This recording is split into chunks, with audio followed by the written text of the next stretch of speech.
When looking back on the life I've had so far, I can point out the exact moment I became fascinated with the world of medical science. It was 4th grade, and like most 4th graders, I was unsure what I wanted to be when I grew up. I hadn't really put a whole lot of thought into it. I was still in elementary school, so I was by no means obligated to know, but I figured I would be something like a teacher or a writer, as I was a huge fan of the English language arts. All of these thoughts flew right out my head as my 4th grade teacher wheeled in a life-size model of a human skeleton. She then proceeded to point out some of the bones present on the model, some of my favorites consisting of cranium, humerus, radius, sternum, femur, patella, and phalanges. Never before was I so fascinated by any school subject. I sat cross-legged, gazing in awe at the skeleton before me. I clearly remember coming home from school that day and telling my parents all about what I had learned and showed them the location of the 3 bones I could remember from the presentation. Soon, science became my favorite part of the day. I would allow myself to zone out all through social studies, and when it had concluded, I would instantly perk up because I knew it was coming. When the bones unit was concluded, much to my initial dismay, we began the muscles unit. However, I was no longer disappointed because I found that I enjoyed the muscles unit even more than I had the bones, something I initially thought to be impossible. Next came the digestive unit, where we spent our time assembling life-size models of a human digestive system, and one class where we even used our height to compute the length of our digestive tracts. I was so proud that my digestive tract reached longer than many of the other kids, as I was one of the tallest kids in the class. I was also so amazed that there was 25 feet of coiled intestines hidden inside my lower abdomen. Later, we briefly studied the cardiovascular and nervous systems, which I also enjoyed immensely. At the end of the life science unit, we had to create a final project all about muscles and bones. I chose to make a book. I managed to find the book the other day, and looking through it seems quite silly now. At the time, this book was my world. I spent hours designing the book in InDesign, and my hard work resulted in a nicely constructed guide to bones and muscles. This unit was the key to my medical interest because it first sparked the idea of becoming a doctor when I was older. I clearly owe a lot to my 4th grade teacher for helping me to realize my passion and encouraging me to have the confidence to pursue it. I feel like this is the most important part of the whole story. If it weren't for my teacher, I wouldn't have even considered the idea of a health-related career. While I'm up here to explain how I'm pursuing my passion by embracing a variety of opportunities that I find, I would also like to demonstrate how others can explore their interests through experimenting with their talents and hobbies to create their own unique contribution to the world.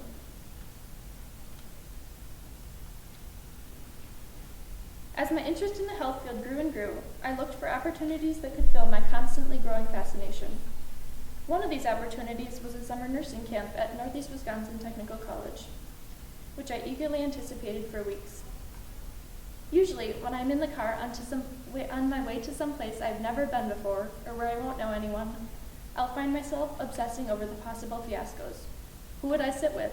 What if no one partnered with me, and I had to partner with the instructor? The scenarios were endless. However, I was so excited for this camp that I didn't even think about any of that stuff. I instead spent the journey imagining all the fun things I would get to do once I was there. After checking in, I found a seat at an empty table. I began to feel a little nervous once again, but I was soon distracted by the day's activities. We learned CPR, the Heimlich, how to properly dispose of gloves and wash your hands correctly, and my personal favorite, how to remove stitches. This camp strengthened my love for medicine and biology, and also allowed me to step outside my comfort zone. After contemplating why this was for a while, I reached my conclusion. Doing the thing that I loved, in this case, removing stitches and giving plastic dummies CPR, allowed me to feel comfortable enough that I was able to step outside of my shell and enjoy myself with what I was doing.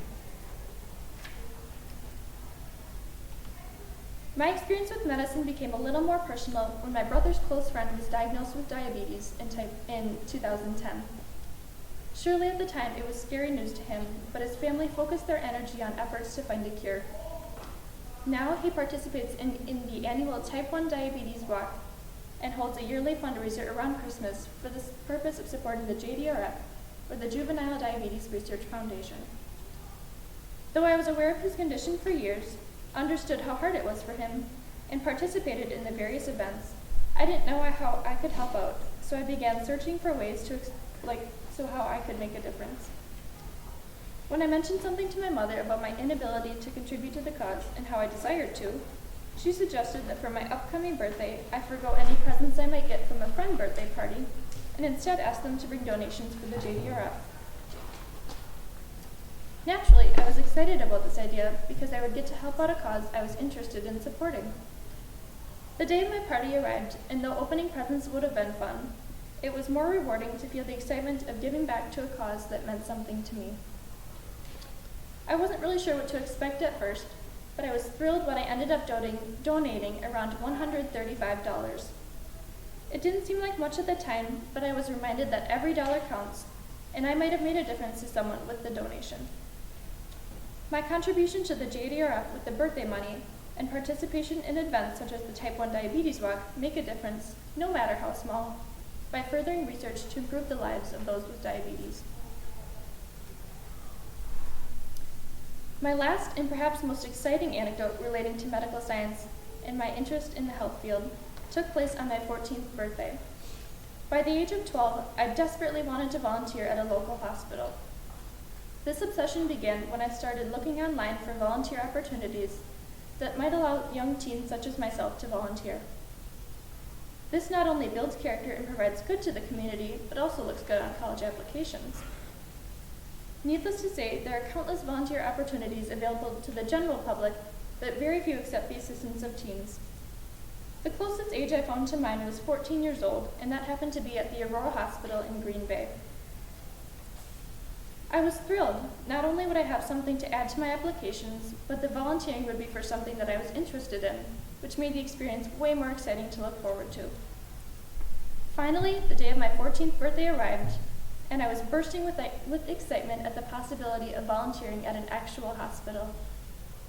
I hopped on the computer to register, and I even stepped out of my comfort zone and constructed an email to the woman in charge of volunteer services, instead of just submitting my volunteer application online as requested. This, I figured, would make me look responsible and eager to begin my work, as well as make a lasting impression in her mind. Sure enough, instead of placing me in the gift shop where most new volunteers start off, I was able to begin my volunteering in the emergency department. After attending meetings with a group of other new volunteers and undergoing my training, I was able to start my volunteering. Now, every Monday I go to the hospital and enjoy my time while helping out in the process. In fact, just recently I also helped in the training of a new volunteer who is looking to join the ED volunteer crew as well. This weekly volunteering has given me the opportunity to encounter things I wouldn't normally be able to encounter in any other setting, and though I primarily clean up after patients, change sheets, and make coffee, the hands-on experience is more than I had hoped for when I first imagined the possibility of volunteering at age 12. This opportunity also allows me to assist the medical staff. I can take some of the workload off of them so they are able to better assist their patients, and I am benefited because I get an up-close look at a potential career. Overall, my unique experiences and opportunities have shaped my biology interest into a more characterized plan for my future. Though I'm not entirely sure what I want to be when I grow up, and do not have to know by now by any means, I have a general guideline that can help when I look into the future. I would like to attend a college that is known for their medical advancements, such as UW-Madison, which is ranked 14th in the country for general medical schooling, and is tied at 25th in the country for medical research. I also know that I would like to help out the general population by any means possible on any scale. Whether that means I only help a few patients a day as a physician assistant, or contribute on a larger scale by discovering cures for diseases as a medical researcher, I know that I would like to help people. I feel that my greatest contribution to the world will be my fascination with medical sciences and my determination to obtain a career in the field. I believe everyone has an opportunity to impact others by pursuing their passions. You begin by exploring your interest, like I did with the NWTC nursing camp. Then you start searching for ways to get involved, like I did with my Aurora volunteering opportunity. And you can even try stepping outside of your comfort zone, like I did with holding the JDRF birthday party fundraiser, to make your own unique contribution to the world. Thank you.